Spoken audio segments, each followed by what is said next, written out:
Salve Deus, meus irmãos, salve Deus, minhas irmãs. Aqui nos encontramos mais uma rica e feliz oportunidade para darmos continuidade ao mesmo tema, que é os irmãozinhos sofredores. O irmãozinho sofredor. Desta forma, agradecendo a Jesus Divino e Amado Mestre, a Deus Pai Todo-Poderoso, à Virgem Santíssima, ao grande Simiromba, Seta Branca, nosso Pai, Mãe Yara, nossa Mãe Águila, Quatai 108, e aos nossos abnegados mensageiros, pretos velhos, pretas velhas, princesas doutrinárias, cavaleiros ministros e guias missionários. E dar continuidade ao mesmo tema, porque isto tem muito que se lhe diga, tem muita coisa. Então, continuando com os nossos irmãozinhos, os sofredores. Salve Deus. E dando continuidade ao mesmo tema, o nosso plano civilizatório, o plano da Terra, que foi iniciado pelos Iquitumãs, foi sendo de certa forma alterado pelo próprio desvio daqueles espíritos, o desvio da sua verdadeira missão. Então, desta forma, à medida que se desviavam da sua missão, os contactos, por exemplo, com Capela, foram cada vez mais raros. Mas foram redobrados os esforços para guiar esses irmãozinhos, para os guiar na direção certa. Assim, a conquista da autonomia foi dominando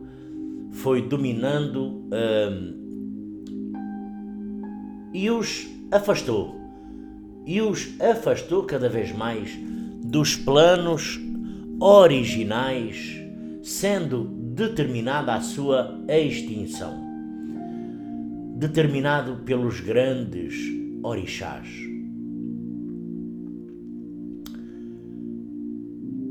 Desencarnados aqueles espíritos, eles não tinham condições para encarnar, para nova encarnação, para encarnar em Capela, e nem poderiam reencarnar neste planeta físico, na Terra, sem um plano estabelecido pelo próprio planeta Mãe, que é, como todos nós sabemos, Capela.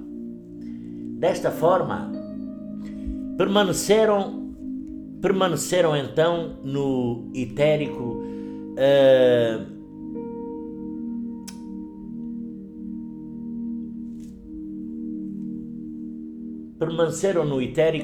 exercendo as suas influências nos espíritos terrestres, ou seja, o espírito, o ser físico, ou seja, os habitantes deste planeta, e foram-se organizando em poderosas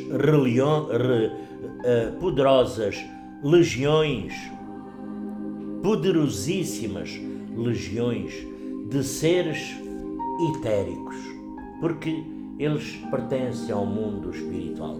Dessa forma, tudo o que pertence ao mundo espiritual é etérico, em cujas consciências mal penetrava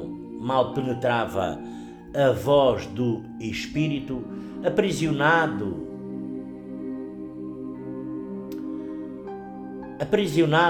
entre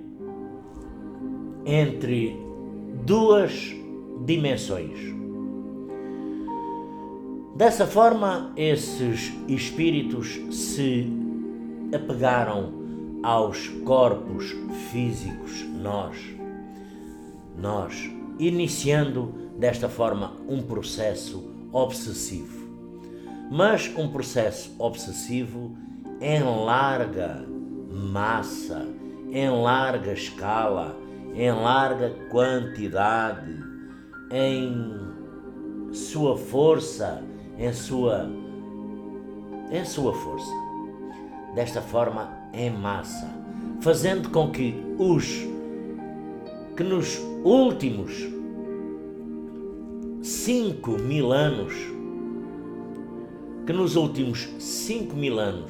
antes do nascimento do Mestre Jesus, fossem marcados por violentas guerras, por violentas destruições, por violentas ambições, ganâncias, violências e também a vaidade, ódios, impiedade. Mas de uma barbaridade cruel mesmo. Tudo isso eram frutos da desagregação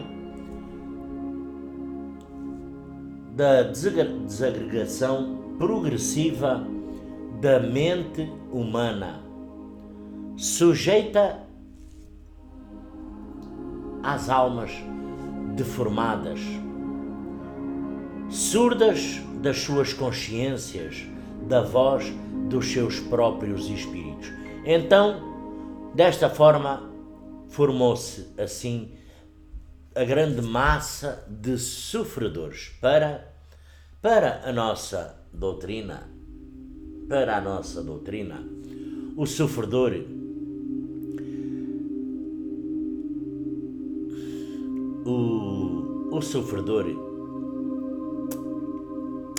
é um espírito sem luz, desencarnado e que vive numas tristes condições, que não consegue seguir a sua jornada e fica pairando em planos perto do planeta Terra.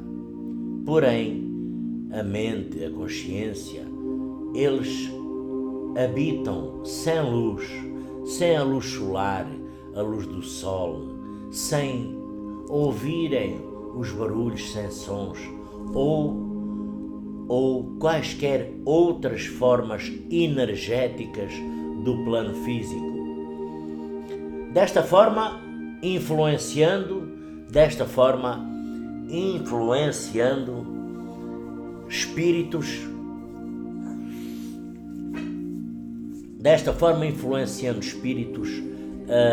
encarnados com as suas vibrações pesadas. Especialmente os médiuns de incorporação que sentem os seus efeitos com a sua aproximação. Desta forma, ele se liga ao ser humano.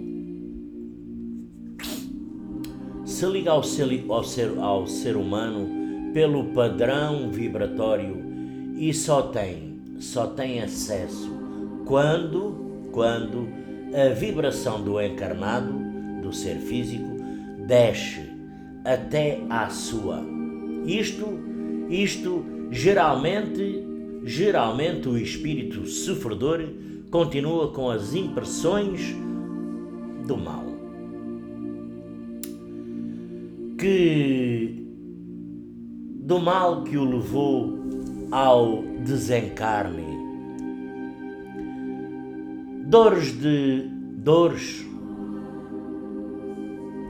de doenças terminais, de desastres.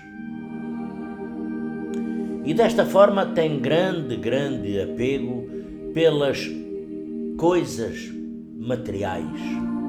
Ainda não se conseguiu desapegar da matéria, do físico, que lhe pertenceram outrora, um dia em vida. Mas, na verdade, ele não tem consciência ainda do desencarne. E dessa forma, e dessa maneira, sofre em sua mente as dores que lhe acometia o corpo físico. Então, salve Deus, meus irmãos, meus mestres, ninfas deste amanhecer. Nós temos a obrigação, devemos ajudá-los, principalmente, todos conhecemos, sabemos, o trabalho na mesa evangélica, onde são levados por os seus mentores algumas das vezes, outras vezes por os cavaleiros de Oxóssi, que os levam até aqueles alçapões, até aquelas... Bom, eu não vou entrar em detalhes, salve Deus, mas que os levam até à mesa evangélica.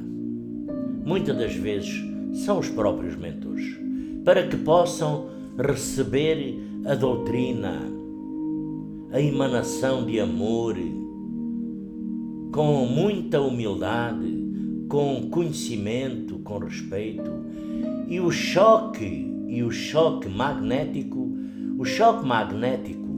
animal que lhes proporcionará as condições de serem desta forma elevados a outros planos,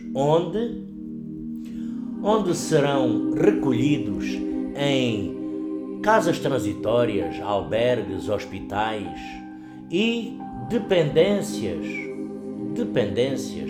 das casas transitórias.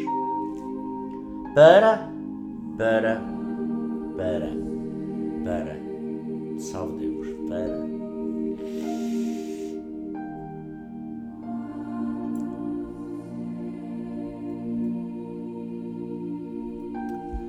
para poderem ser recuperados. Então, salve Deus, meus irmãos. Desta forma, o sofredor absorve com o nosso trabalho os nossos fluidos mais pesados. Então, permitindo que o nosso organismo físico e o nosso psiquismo se equilibre. Por isso, o médium de incorporação deve constantemente incorporar, sim, sofredor. Como estes têm menos técnica nas incorporações, deve o médium ter consciência. Deve ter consciência disso e soltando mais ectoplasma e procurando fazer o mínimo de barulhos, de ruídos, de gestos. Depois também temos o hino do sofredor, que deve ser emitido pelas nossas irmãs missionárias quando na imantração, ao entrarem na área da mesa evangélica. Claro que, salve Deus, eu não vou comentar aqui o mantra do sofredor, não é? Salve Deus. Não vou, porque todos sabem porquê. Salve Deus. Então, não há não há qualquer espírito que passe por os nossos trabalhos do qual não se faça a devida entrega obrigatória, porque o nosso trabalho é exclusivamente doutrinário, doutrina. E não aceitamos, em hipótese alguma, por exemplo, palestras nos tronos destes nossos irmãos sofredores, como nós muitas das vezes vemos o sofredor, como nós vemos médiuns, ninfas, darem vazão à voz de um sofredor, salve Deus. Então nós não devemos, por forma alguma, deixar esse irmão sofredor dar palestras nos tronos. Nos nossos templos do amanhecer de doutrina, os doutrinadores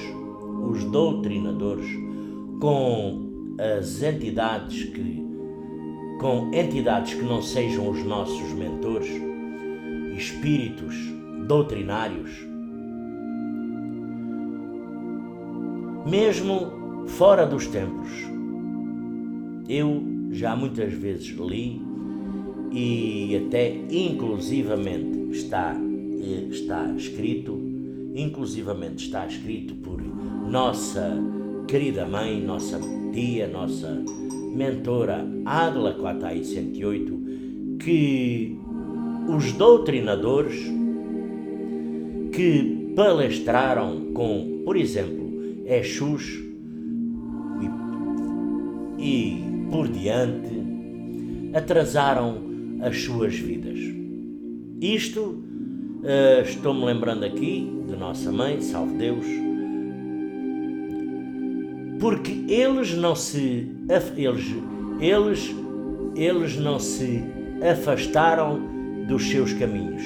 A obrigação do doutrinador é fazer só, única e exclusivamente, a doutrina, conversando amigavelmente com o espírito nos vários setores de trabalhos próprios para o efeito, procurando esclarecê-lo, continuar seu amigo, porém fazer sempre a sua entrega, obrigatoriamente, com o que ressalva a sua responsabilidade. E desta forma, perante os mentores e outros doutrinadores, estão com as suas vidas muitas das vezes atrasadas, simplesmente por a sua irreverência com os próprios mentores,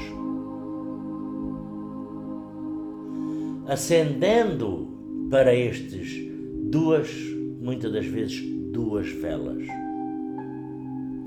e dessa forma saindo fora do seu padrão doutrinário, da sua conduta doutrinária. E nossa tia Neiva ainda disse também, salve Deus,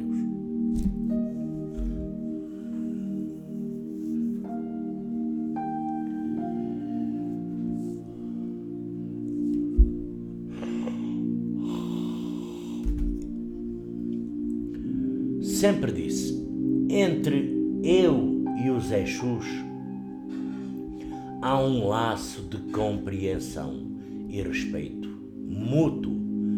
Porém, um doutrinador, por não ser clarividente, não está em condições de dialogar com eles, exceto no âmbito da doutrina. Isto, palavras, está escrito por nossa mãe, por nossa tia Ágla Quatai 108. Desta forma, nós temos os trabalhos próprios, adequados, para lidar com